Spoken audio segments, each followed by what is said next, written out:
శ్రీ గురుదత్త అండి. దత్త బంధువులందరికీ నా నమస్కారం. నేనైతే మాత్రం ఉండేది విజయవాడ దగ్గర. ఇక నేను నా యొక్క అనుభూతి చెప్పాలనుకుంటున్నాను. దత్తాత్రేయ స్వామి ఒక దయ వల్లే జరిగింది అనుభూతి కూడా.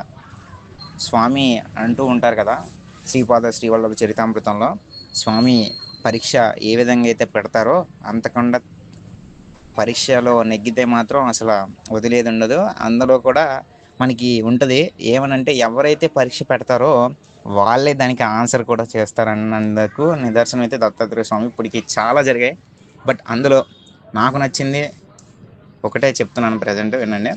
ఏంటంటే నేను బీటెక్ ఇప్పుడు ప్రజెంట్ బీటెక్ చదువుతున్నాను. బీటెక్ చదువుతున్న టైంలో ఏమైందంటే, నాకు గురువు చెయ్యాలి, అమ్మ మంత్రం చేస్తున్నాను కానీ బట్ కాదు అంటే సమ్ అట్రాక్షన్ అంటే దేనికైనా లొంగిపోతున్నాను అని అర్థమవుతుంది. ఎలా స్వామి అని అనుకుంటూ ఒక పక్క దత్తాత్రేయ స్వామి అంటే కొంచెం భయం, ఎందుకంటే పరీక్షలు పెడతారు కదా అని అనుకుంటూ గణపతి సచ్చిదానంద స్వామీజీ పెట్టిన శ్రీ గురు దర్శనం ఆ మూవీ అంతా చూసిన తర్వాత, స్వామి ఇన్ని పరీక్షలు పెడతారా, విష్ణుదత్తులకి ఇన్ని పెట్టారా అని నాలో నేను అడావిడి అయిపోయేవాడిని.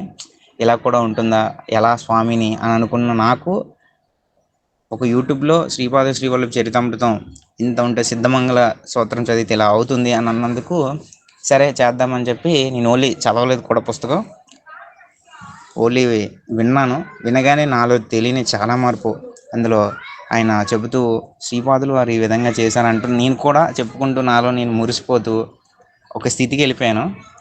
ఇలా అయిన తర్వాత ఇలా కాదు ఏం చేయాలి అని అనుకుంటూ, స్వామి నీ దర్శనం ఎలా, నాకు గురువు ఎవరు, నన్ను ఒక వేలో తిప్పే వాళ్ళు ఎవరైనా ఉన్నారా అని అనుకుంటూ ఉన్న సమయంలో ఇంకా వజ్రకవచం, దత్తాత్రేయ స్వామి చెప్పిన వజ్రకవచాన్ని పారాయణ చేయాలి అని అనిపించింది. ఇంకా సరే అని చెప్పి ఫిక్స్ అయ్యాను. పరీక్ష పెడతావు నాకు అర్థమవుతుంది, పెట్టు, నువ్వు పరీక్ష పెట్టినా నేను ఆగేది లేదు, నేను చేసి తీరుతాను అని ఒక నమ్మకం. ఎందుకంటే అని అనుకుంటూ ఇప్పటికి చాలా అనుభూతులు జరుగుతూ వచ్చాయి, బట్ ఇది ఎందుకో కొంచెం కొత్తగా అని అనిపిస్తుందని అర్థమైంది. సరే ఏదైతే అది అయింది అని చెప్పి ఇంకా స్వామి చెప్తారు ఏమనంటే, నా యొక్క ఎవరైతే నా భక్తులు ఉంటారో వాళ్ళు అందరూ సింహం పిల్లలా ఉండాలి, సింహాల్లా ఉండాలి. నేను సింహాన్ని అయినప్పుడు నా బిడ్డలు కూడా అలాగే ఉంటారు కదా, ఎందుకు మీరు భయపడుతూ ఉంటారు, వెనక నేను లేనా అని అన్నట్టుగా సరే అని అనుకుంటూ ఇంక నేను చేద్దామని చెప్పి ఫిక్స్ అయిపోయి రోజుకి 27 సార్లు చొప్పున 41 రోజులు ఒక 1000 సార్లు అయినా పూర్తి అవుతుంది. అది కూడా ఏంటంటే కూర్చోవడం మొదలుపెట్టినప్పటి నుంచి ఇంకా లెగకూడదు. ఏదో ఒక ఇబ్బంది వచ్చినా అంటే ఎవరైనా పిలవడం కానీ మరేదైనా ఇంట్లో వాళ్ళకి అయితే తెలియదు. తర్వాత రెండో విషయం వచ్చేసరికి ఇంకా నేను జపం చేద్దాము అని పారాయణ చేద్దామని చెప్పి ఇంకా స్తోత్రం అంతా ఒక పేపర్లో నీట్గా రాసుకున్నాను. నాకు శ్రీవల్లభ చరితామృతం పుస్తకం ఎదురుంది. స్వామికి చెప్పుకుంటూ, ఏంటి స్వామి నాకు ఇన్ని పరీక్షలు, ఎలా నిన్ను నెగ్గుతాను అన్నప్పుడు నాకు అనిపించింది అన్నమాట, నువ్వు నన్ను ఉపాసన చేయి, నీకు దారి దొరుకుతుంది అన్నట్టు అనిపించి సరే అనుకుంటూ నేను మొదలుపెట్టి మొదటి రోజు చదివాను. కొంచెం 27 సార్లు పూర్తి చేసేసరికి ఒక 2 hours పట్టింది. ఆశ్చర్యం వేసింది, ఎందుకంటే రాకపోవడం, ఎందుకంటే ఐఎమ్ నాట్, నేనేమో బ్రాహ్మణులను ఏమీ కాదు, బట్ చదవడానికి కష్టంగా అయ్యిందనమాట.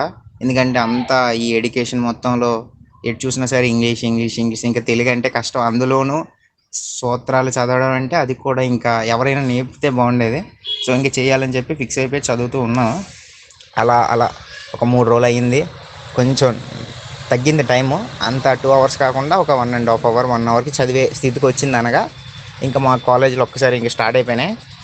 ఎప్పుడో జరగాల్సిన ఒక మంత్ అండ్ హాఫ్ అంటే ఒక నెల 15 రోజులు తర్వాత జరగాల్సిన ఎగ్జామ్స్ తీసుకొచ్చి ముందే పెట్టేశారు మాకు.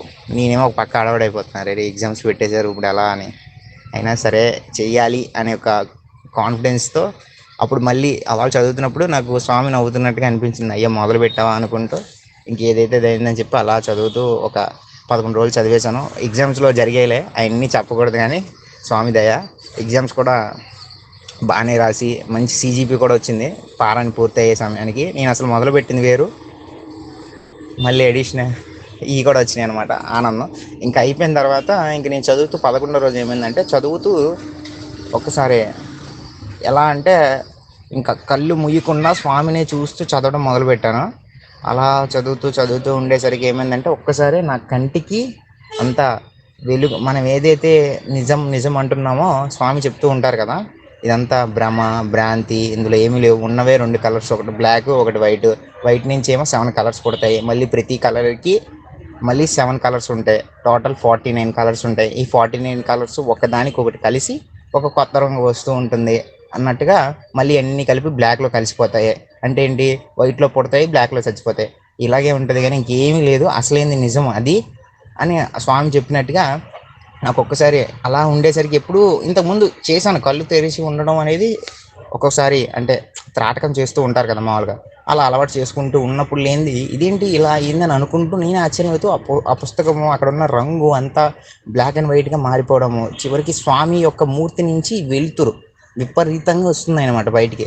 ఆహా స్వామి స్వామి స్వామి అయినా కళ్ళు మూయకుండా అలా ఉంటూ ఒక పక్క నీరు కారుతుంది కంటిలో నుంచి, చూసేసరికి తర్వాత తగ్గిపోయింది.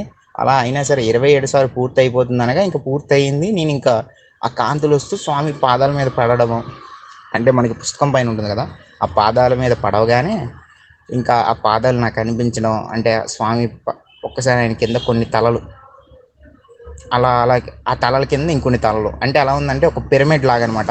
పైనుంచి అంటే ఒక త్రికోణాన్ని పైనుంచి కిందకి తీసుకొస్తూ ఎలా అయితే ఉంటుందో అలా కిందకి వెళ్ళే కొద్దీ పెద్ద గుట్టలు గుట్టలు మహాత్ములు, తీరా చూస్తే అవన్నీ ప్రతి ఒక్క మహాత్ముడి యొక్క శిరస్సు, అలాంటి ఎన్నో శిరస్సులు ఒక పెద్ద పర్వతం అయితే ఆ పర్వతం పైన స్వామి పాదాలు ఉన్నాయి. ఇప్పుడు దానికి ఎగ్జాంపుల్ మన గిర్నార్ తీసుకుంటే, గిర్నార్లో చాలామంది సిద్ధ ఋషులు లోపల తపస్సు చేస్తూ చెట్లలాగా రాళ్ళలాగా ఉంటారన్నందుకు ఉదాహరణగా అలా కనిపించి ఇక నుంచి అంతా నా రూపమే, ఇక్కడ ఉన్నదంతా నాదే, ఏ సిద్ధుడైనా సరే ఎవరైనా సరే నా యొక్క అంశలే కానీ అని స్వామి చెప్తున్నట్టు నాకు అర్థమయ్యి ఇంక నేను అలా దండం పెట్టుకుంటూ ఉండగా ఇంకా అయ్యింది. తర్వాత ఆ తర్వాత రోజు స్నానం చేస్తున్నప్పుడు ఇలా స్వామి 3 తలలతో ఆ ఒక కాంతి రూపంలో కనిపిస్తున్నట్టు అయ్యిందండి. ఇలా అయితే జరిగింది. ఇంకా మిగిలిన అనుభూతులు ఉన్నాయి, తర్వాత స్వామి దయ వల్ల తర్వాత తెలియజేస్తాను. శ్రీ గురుదత్త, జై గురుదత్త, దిగంబర దిగంబర శ్రీపాద వల్లభ దిగంబర.